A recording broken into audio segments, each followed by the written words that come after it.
lads and ladies, and welcome to this and welcome back for another video on the channel. Today is more League One content, and today we are ranking my best 10 strikers in League One. Now this is in my opinion, so let me know your 10 down below.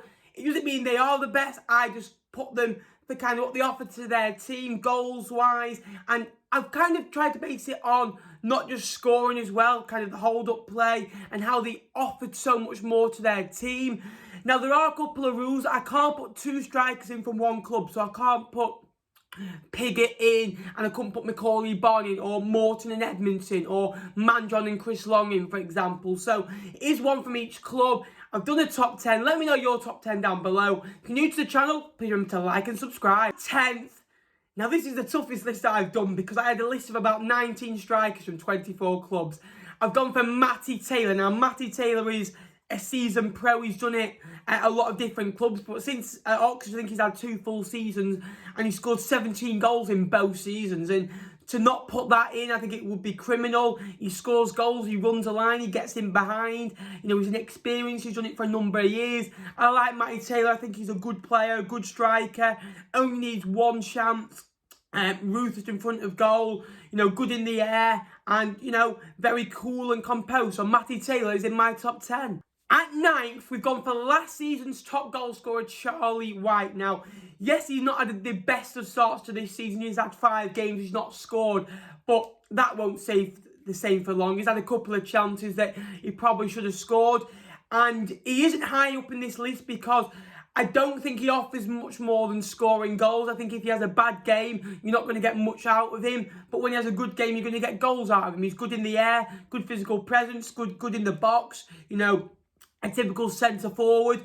But the players above him are just a bit more, offer a bit more to the team, can hold it up a bit better, can run the line a bit better, and can kind of drop a bit deeper as well. So Charlie White's a very good player.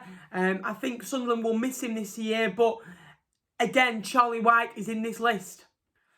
I say Sunderland will miss Charlie White, but again, 8th is Ross Stewie. He's had a very good start to his Sunderland career, and especially this season. I think it's 4 goals in 5. He scored 28 goals over in Scotland. And again, I like him a lot. I think he is a younger version of a Charlie White. I think he's a more mobile Charlie White. I think he's good in the air. I think he holds the ball up. I think he's, you know, he's a good athlete, you know, and gets into the box as well. So, strikers, you want to take gambles, he does, and he's horrible to play against. Good fit, good mobility, good in the box, can drop the shoulder and get a good finish away, and that's why Ross Stewart is in my top 10. And it wouldn't surprise me if Ross Stewart scored over 20 goals and was competing for the Golden Boot this season. At 7th, I've gone for Cole Stockton. Now, people were talking about him last year. Now, he got to double figures. He didn't score 15s and 20 goals last year, and that's not really been his job as a striker. But the way Morecambe play suits Cole Stockton. When they want to get out of trouble, they can knock it long and he can hold the ball up. He is one of the best strikers back to goal I have seen at League One or League Two level. He was outstanding for Morecambe last year and was so big to the way they went up. And he brings others into play. He drops deep, he runs hard for the claws, good in the box, takes gambles.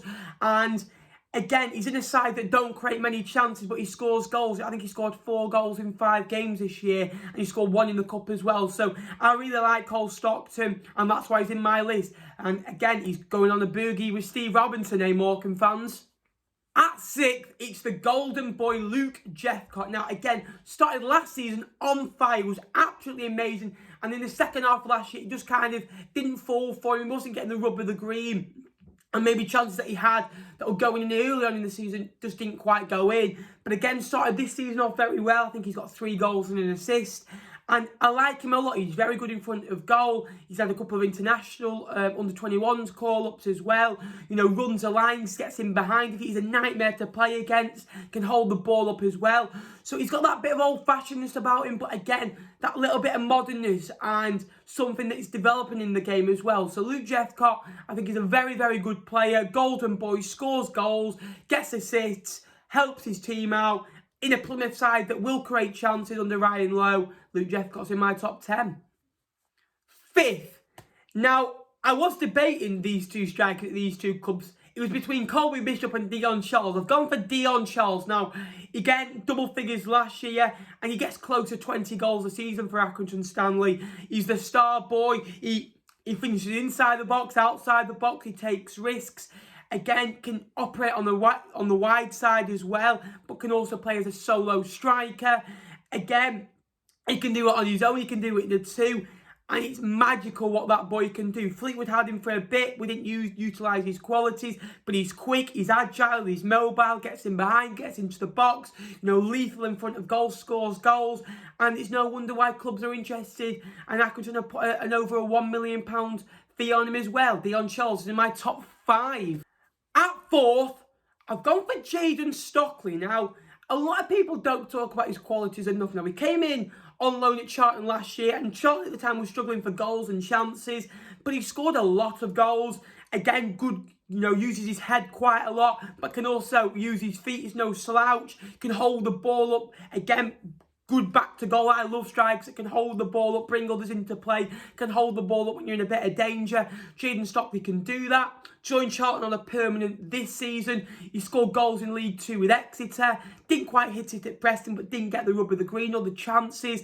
Now under Nigel Atkins, he'll get the chances, he'll play to his system, and Jaden Stockley will score 15 goals minimum this year. That's why he's in my top 10.